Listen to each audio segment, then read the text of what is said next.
এই ঘরের ভিতরে কে কে আছে রে? দেখি তো, কে কে আছে ঘরের ভিতরে? আমি আর আমার ভাই আছি। কুকা।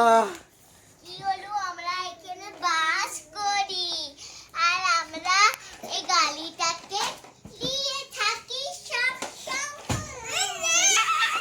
এটা আমার ভাইয়ের গাড়ি, উঠে যাচ্ছে ট্রেনের ভিতরে। হে, চলো নিয়ে যাও যাও যাও, চলো আমিও যাই, চলো আমিও যাই। তোমাদের ঘরটা কেমন লাগছে? আমাদের ঘরটা তো খুব সুন্দর। এটাতে আমরা সব সময় থাকি। দেখি আমার ভাইয়ের নাম হলো নিহান আর আমার নাম হলো গেটটা দিয়ে দাও, আফিয়া। গেটটা দিয়ে দাও।